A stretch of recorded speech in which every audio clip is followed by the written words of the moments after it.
Today we're diving into one of the most talked about maps coming to Battlefield 6, Mirak Valley. Firstly, we'll look at the official news straight from EA, what DICE has confirmed about this massive battlefield. Then we'll go deeper, exploring unofficial leaks and Datamined details that reveal just how huge this map really is. Let's start with what we know for sure. So what do we officially know about Mirak Valley? Well, EA has already confirmed that Mirak Valley will be one of the largest maps available at launch in Battlefield 6. This is a war-torn setting that takes place in a vast mountainous valley where players can battle across villages, fortified trench networks, open landscapes, and it's designed to support every type of gameplay. When I say every type, I mean it. EA specifically highlighted that all vehicle classes will be playable here. That means light transports, tanks, IFVs, helicopters and jets will all be central to the action. This makes Mirak Valley a true combined arms battlefield. Alright, that's the official story, but as with every Battlefield release, the community has done some digging, and data miners have uncovered a lot more than what DICE has shared publicly. This is where it starts to get really interesting. But of course, take it with a pinch of salt, this is unofficial and could be subject to change. We've got a map size comparison that puts Mirak Valley side by side with the beta maps, and the difference is shocking. On top of that, several leaked images and early renders give us the first look at the terrain from wide riverbeds to towering mountain ranges, and if that wasn't enough, there's even a short gameplay clip floating around. So the credit for all this data mining will be linked below, but if we look at this first image here, you can see at the top right is Liberation Peak, the biggest map that came out in the beta in blue. In the centre, the biggest pink area is Mirak Valley itself, or at least what data miners have uncovered. We've got Arras in red in the centre there from Battlefield 5 to put it into perspective for something that you may be more aware of. As we can see, Mirak Valley looks about 2.5–3 times the size of Liberation Peak, so it's going to be a big map. Liberation Peak, I'd say, was about a medium map. This gives you an idea of the size and scale that we're talking about.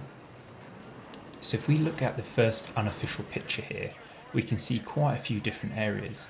You've got that sort of World War I looking region sort of at the front of the pitch here. We've got the trees on fire, we've got the mud everywhere, a burnt out tank, we've got barely a building standing on the right hand side. Like I said, looking very World War I, think of Battlefield 1. As we start moving back, you've got most of a building, still a little bit of colour, but it goes to show that the destruction is there like we saw in the beta. And when you look at the far back there, we can see what looks like a partially built skyscraper or tower block of some sorts that looks like the corner's just been taken out by a missile or a bomb or something like that. So it gives you an idea that you're going to see a huge range of visuals and gameplay here. But crucially, it doesn't look like there is a massive expanse for sniping here, so it looks like there's buildings you can weave in and out of for a bit of cover. If we look at the second unofficial picture here, it looks a bit brighter, a bit less World War I like the first picture. If we look at the left hand side, you can see some anti-tank hedgehogs, you can see a little bit of raised ground, some cover, some rocks, some trees, a bit of cover from airstrikes there as you move towards the buildings. If you look in the centre and the right of the building, we can see those partially constructed tower blocks. Now it's something we've seen in Battlefield before. You'll kind of have concrete pillars and open floor plans, a few stacks of bricks around as you push in and out. But interestingly, in this image, it looks like a lot of the doors and windows are blocked up. So it doesn't look like you're going to have 4 or 5 different stories where you can just look out and pick people off. They might just open up a few of those strategically, so it isn't a complete fortress that you can't penetrate as you approach. With that, you've also got a little bit of cover, as I mentioned on the left, but also some of the machinery and containers to duck behind as you do approach these buildings. If we look at the third unofficial picture, again a lot brighter than the first and second one, a lot less destruction. The buildings are looking whole, a lot like what we were seeing in the beta. You can climb on the roofs, you can go in and out the buildings, all the walls are still there. Now interestingly, you can start to see some of the expanse over the right hand side.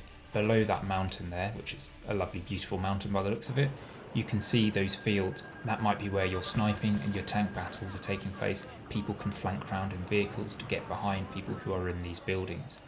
Again, looks more of a standard section of map and not much more to say about that. Now we're on to the unofficial renders from the data miners. This is quite interesting. This looks like the map as a whole. If I overlay the pink picture that I showed you originally, which shows the comparison of the different maps, you can start to see the outline of this map. Now it looks like this map, sort of the built up section in the centre, is split into roughly 3 zones, and that's what the 3 pictures were that I showed you earlier. Zone 1 looks like it was taken from about here because of the way that the road curved and where the large central structure was. Picture 2 looked like it was taken from about here because of where the 2 large partially built buildings were. And picture 3 is a little bit harder to tell, however you have got that open field behind about 3 houses on the right, so it's probably taken somewhere along this road here. Again, showing the 3 different sections, the more destroyed on the left, the partially destroyed in the middle, and the more whole on the right. This render also goes to show the different flank routes that you might have for vehicles around the map. Rather than going straight through following the roads, looks like you'll be able to go left or right, and again it goes to show the amount of air cover you'll have in different sections, especially if you're driving a tank around and there's jets dropping bombs. Now this is the second render leaked by Dataminers, and what it shows is that first picture area. That area looked more World War I like, more blown up, more on fire and grey and brown. As we can see here, we've got lots of impact craters, so it looks quite open, largely because of the destruction has taken out the trees, but that means you'll be able to run in and out of those craters for a bit of cover, especially if there are snipers around or tanks approaching and crossing those. We can see it looks like the bottom of a transmission tower there. It looks like that's over a trench system or something like that, and we can see those partially destroyed houses on the left hand side. And at the top left there, we can see those open fields that tanks will be able to roll right through and light transports will be able to get around the back very quickly. If we look at the third render now, this shows a lot more detail. It's quite interesting. So we have a trench system running through the centre. We have a few impact craters around as well. If you hop out of the trench, you have a bit of cover. You have the remnants of buildings providing a bit of cover. At the bottom right there, you actually have what looks like a more fortified position. So you have a tank with sandbags, you have a couple of things you can hop on and overlook the gap in the wall to the right. If we look at render 4, that looks like it's of that third section of the map over to the right that I showed earlier. Lots of more intact buildings, a little bit of high ground at the bottom left there overlooking. Not sure if that's a stone wall or some sandbags on that high point for a bit of cover.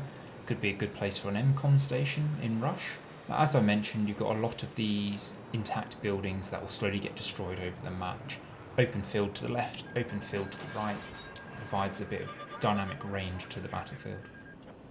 This is of those tower blocks that are partially built. You can see where that bomb or missile's taken out the corner. We can see around it where there's high ground, so it looks like it's going to be quite a big kill zone leading up to the building. Now the last thing I have for you here is a small short clip from the Dataminers, and it looks like it's from alpha footage rather than beta, so sort of the old engine as it was built, because it's a bit clunky. The animations looks a bit more like previous games and the buildings aren't quite intact, but it shows somebody running through a building, jumping out, running down a road, and then looking at this mountain here.